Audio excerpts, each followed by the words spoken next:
ಕನ್ನಡದ ಅತಿ ದೊಡ್ಡ ನಾಯಕಿ ಅಂತಲೂ ಕೂಡ ಹೆಸರು ತೆಗೆದುಕೊಂಡಿದ್ದ ನಟಿ ಇದೀಗ ಆತ್ಮಹತ್ಯೆಗೆ ಶರಣಾಗಿದ್ದಾರೆ ಅಂತ ಮಾಹಿತಿ ಈಗ ಬರ್ತಿರುವಂಥದ್ದು. ಸಿನಿಮಾ ರಂಗಕ್ಕೆ ದೊಡ್ಡ ಮಟ್ಟಿಗೆ ಈಗ ಆಘಾತ ಉಂಟಾಗಿರುವಂಥದ್ದು ಅಂದರೆ ಹೇಳ್ಬೋದು ಇದರಿಂದ.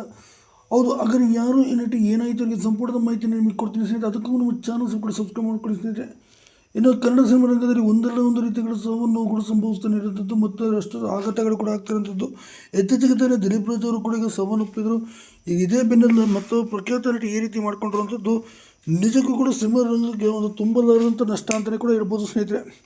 ಹಾಗಾದ್ರೆ ಯಾರು ಅಂತ ನೋಡಿದ್ರೆ ಬೇರೆ ಯಾರು ಅಲ್ಲ, ನಟಿ ಕಲ್ಪನಾ ಅವರು ಇದೀಗ ನಿಧನರಾಗಿದ್ದಾರೆ ಅನ್ನೋ ಮಾಹಿತಿ ಈಗ ಸದ್ಯಕ್ಕೆ ಬಂದಿರುವಂಥದ್ದು. ಇನ್ನು ಅವರು ಕೈಯಲ್ಲಿದ್ದಂಥ ಉಂಗುರದ ಹರಳುಗಳನ್ನು ನುಂಗಿ ಈಗ ನರಳಿ ಮಧ್ಯರಾತ್ರಿಯಲ್ಲಿ ಕೊನೆಯುಸಿರೆಳೆದಿದ್ದಾರೆ. ಸದ್ಯ ಆಸ್ಪತ್ರೆಗೆ ಸಾಗಿಸುವ ಮಾರ್ಗ ಮಧ್ಯೆ ಅವರು ಜೀವ ಹೋಗಾಗಿತ್ತು ಅಂತಲೂ ಸಹ ಹೇಳಲಾಗುವಂಥದ್ದು.